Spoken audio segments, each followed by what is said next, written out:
রাসূল বলেন, কেন তোমার বিয়ে হয় না? হুজুর, আমি কালো মানুষ, আমার বিয়ে হচ্ছে না। হুজুর, আপনি আমার জন্য দোয়া করে দেন যেন একটা বিয়ের ফয়সালা হয়ে যায়। যৌবনের উন্মাদনা আছে না নাই? আকাঙ্ক্ষা আছে না নাই? আছে, বিয়ে করতে চাই হুজুর। রাসূল তো এত ফ্রি ছিলেন, রাসূল বলছেন, ও সাহাবী, চিন্তা করো না, যাও, তোমার বিয়ের দায়িত্ব আমি নিলাম, আমি তোমার বিয়ের দায়িত্ব নিয়ে নিছি, তোমার বিয়ে হয়ে যাবে। একটু জোরে বলি সুবহানাল্লাহ। সাহাবীর খুশি দেখে কে? সাহাবী বলছেন, হুজুর, কার সঙ্গে বিয়ে হবে কোন? তোমার সঙ্গে বিয়ে হবে মদিনার সবচেয়ে সুন্দরী নারীর সাথে। হুজুর, তাই কি হবে? হ্যাঁ, অবশ্যই হবে।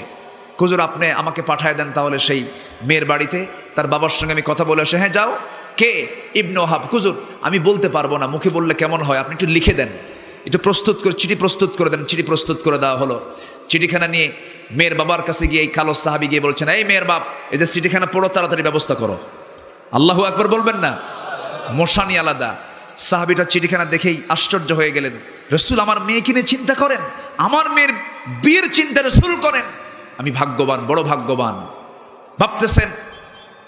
আবার ভাবতেছেন যে আমার মেয়ে তো সুন্দর, অনেক সুন্দরী, কিন্তু এই ছেলেটা তো কালো, যদি আমার মেয়ে পছন্দ না করে, তবে আমার বিশ্বাস আমার মেয়ে আমার কথার বাইরে যাবে না। এই বিশ্বাস কি আজকের বাপদের মধ্যে আছে? আসতে কোন আছে? বাপ পছন্দ করে ভালো ছেলে নিয়ে এসে দেখে, বাবা, আমার মা, এই ছেলেটা খুব ভালো, ছেলের মুখে দাড়ি আছে, মাথায় টুপি আছে, খুব পরহেজগার, বড় ডাক্তার সে। ছেলের মুখে দাড়ি দেখে মেয়ে বলে, আব্বা, তোমার রুচি একদম শেষ হয়ে গেছে। কেন? ও তো চাচা। ও কি হয়ে গেছে?